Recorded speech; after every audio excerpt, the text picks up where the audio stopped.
न मेरा है न तेरा है, ये हिंदुस्तान सबका है। नहीं समझी गई ये बात तो नुकसान सबका है। न तेरा है न मेरा है, ये हिंदुस्तान सबका है। नहीं समझी गई ये बात तो नुकसान सबका है। जो आकर मिल गई इसमें वो दिखलाई नहीं देती, जो नदियां मिल गई इसमें वो दिखलाई नहीं देती। महासागर बनाने में मगर एहसान सबका है। महासागर बनाने में मगर एहसान सबका है। मान्यवर, हम लोग बचपन से एक शब्द सुनते आए, सरकार माई बाप। सरकार माई बाप यानी कि जो सरकार होती है वो लोगों की माई बाप होती है, मां की तरह ख्याल रखती है, पिता की तरह ख्याल रखती है। लेकिन अगर कोई सरकार अपने बच्चों को उसका गला घोटने पे उतारू हो जाए तो वो फिर सरकार निष्पक्ष सरकार नहीं है, नहीं है मान्यवर। वो सौतेली मां है, वो सौतेली मां है, उसका व्यवहार सौतेला है। और आज आप जो काम कर रहे हैं इस बिल के माध्यम से, आप बाबा साहब डॉक्टर भीमराव अंबेडकर जी के द्वारा लिखे गए संविधान की हत्या कर रहे हैं।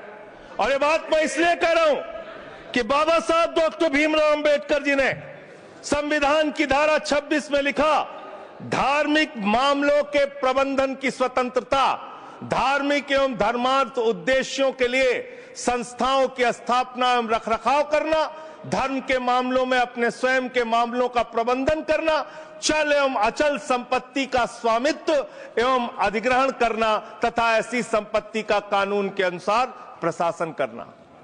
यह अधिकार आपने नहीं दिया, यह अधिकार किसी भारतीय जनता पार्टी के लोगों ने नहीं दिया। यह अधिकार बाबा साहब डॉक्टर भीमराव अंबेडकर जी के द्वारा लिखे गए भारत के संविधान ने दिया मानकर। और आप उस संवैधानिक अधिकार को छीन रहे हैं एक गैर संवैधानिक बिल लाके। क्या क्या लिखा इस कानून के अंदर आपने, किस तरीके से आपने इस संविधान की हत्या करने का काम किया। आप बड़ी बड़ी बातें कर रहे हैं।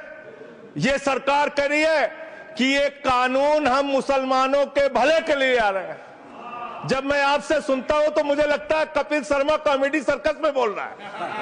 आप मुसलमानों का भला कर रहे हैं, आप मुसलमानों का भला कर रहे हैं। दोनों सदन में एक भी सदस्य, दोनों सदन में सिर्फ एक सदस्य गुलाम अली को छोड़ के एक भी सदस्य आपका मुसलमान नहीं है। आप मुसलमानों का भला कर रहे हैं। दो नेता अपने घरों में आपने बैठा दिया, मुख्तार अब्बास नकवी, शाहनवाज हुसैन, दोनों की राजनीति आपने खत्म कर दी।